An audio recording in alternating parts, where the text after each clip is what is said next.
Voltamos ao Brasil. A Força Aérea Brasileira impôs um sigilo de 5 anos sobre os custos da operação que trouxe a ex-primeira-dama do Peru, Nadine Heredia, para se asilar no Brasil após a condenação por corrupção. A FAB usou uma aeronave com capacidade para 14 passageiros e 6 militares na tripulação.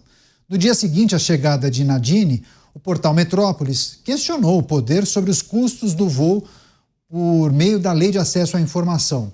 No entanto, a Força Aérea alegou que os dados são restritos por serem essenciais para os planos e operações estratégicas. Questionado, o ministro das Relações Exteriores, Mauro Vieira, disse que o uso da aeronave da FAB se deu por supostas razões humanitárias. Após o posicionamento, vários políticos e internautas criticaram o governo, que inicialmente se recusou a pagar pelo translado do corpo da brasileira Juliana Marins, morta em um acidente em uma trilha na Indonésia. É verdade, eu pude acompanhar, inclusive, os questionamentos de muitas pessoas nas redes sociais sobre esses dois episódios, fazendo a comparação. Começar essa rodada com o Nelson Kobayashi. Koba, o governo inicialmente disse que não poderia trazer o corpo da jovem que morreu na Indonésia. Mas aí a internet resgatou o posicionamento do governo em relação à ex-primeira-dama do Peru condenada. E aí?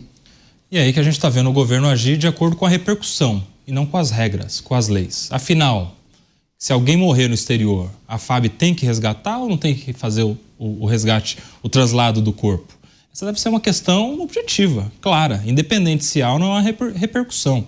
Eu até tenho uma opinião de que só uma coisa justificaria a FAB trazer o corpo da Juliana Marins, essa brasileira que foi vítima de um descaso completo das autoridades da Indonésia, inclusive da inabilidade do Brasil. E justamente só esse motivo justificaria o traslado pela FAB, que é justamente a inabilidade completa do Itamaraty na negociação desde o primeiro momento que soube da situação dela lá. Só isso poderia justificar, porque, na minha opinião, ainda que seja impopular, eu acho que a FAB não tem que fazer o traslado do corpo de ninguém, a não ser que tenha dado causa, ou tenha contribuído, ou a não ser que tenha, de alguma maneira, se omitido nas tratativas que antecederam a morte da pessoa, como pode ser nesse caso.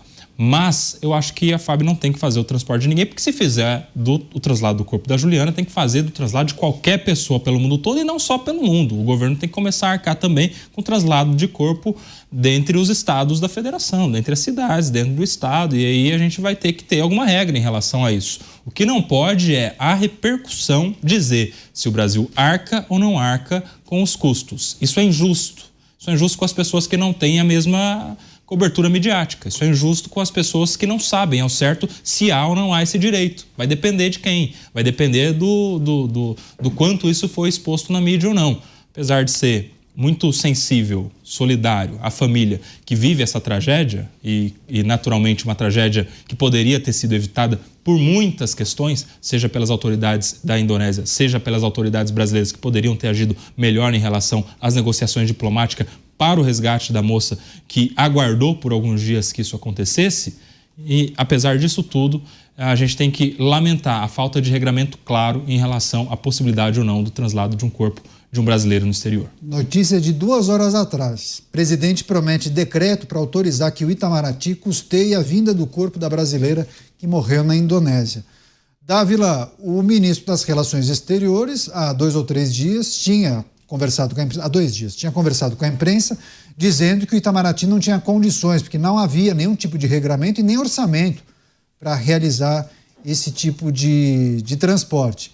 Agora, o presidente da República conversou com os familiares da Juliana e vai publicar um decreto para alterar a legislação com o objetivo de trazer o corpo dessa jovem aqui para o Brasil. E aí tem as comparações que fizeram com o voo da ex-primeira-dama do Peru, que sob o argumento de que seria uma causa humanitária, aí se justifica o custo do transporte. Calhato, a questão fundamental é o número de informações que hoje estão sob sigilo. Isto é uma clara violação da Lei de Acesso à Informação. O governo já ocultou mais de 16 milhões de documentos que ele tirou do Transfere.gov, que ali tem despesas públicas, mais de 600 bilhões de reais do nosso dinheiro, contribuinte, que nós pagamos as contas do governo, a gente quer saber como esse governo está sendo gasto, foram retiradas do ar. Isto é inacreditável num país, de novo, tem uma lei que não é cumprida, a lei de acesso à informação. Como é que tem uma lei que não é cumprida? Tudo agora virou sigilo? Por que tudo virou sigilo?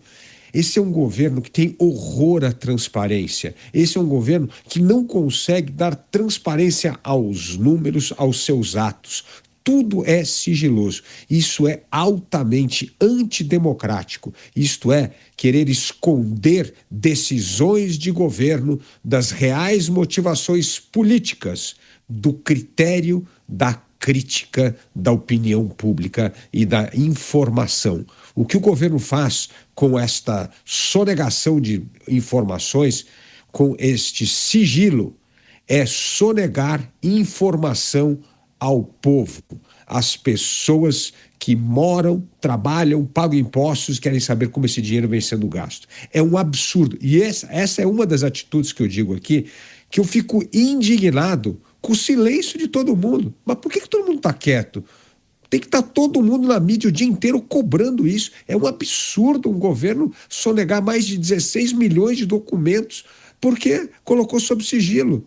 De onde é que saiu essa regra? Quem deu ao governo essa autoridade?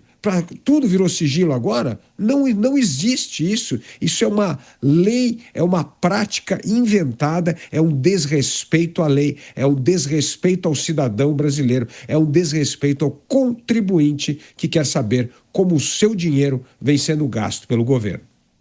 Você, Mota, o sigilo imposto sobre os custos desse voo com a ex-primeira-dama do Peru e, naturalmente, os muitos questionamentos em relação ao transporte do corpo da jovem Juliana Marins.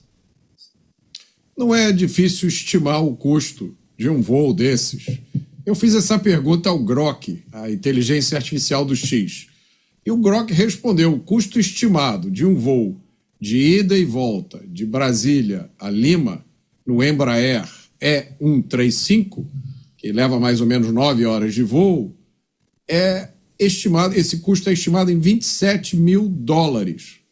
Convertendo em real, dá mais ou menos R$150 mil.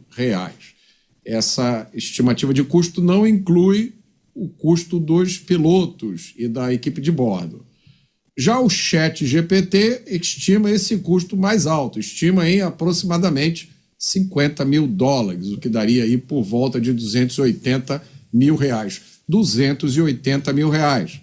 Isso é bom lembrar, para trazer para o Brasil uma pessoa condenada, segundo o devido processo legal, pela justiça peruana. E isso eu nem perguntei para o Grok, porque ele não conseguiria explicar. Rápida parada, daqui a pouco a gente volta. Mais notícia, análise, informação, a gente conta com você. Voltaremos em 1 minuto e 20. Até já.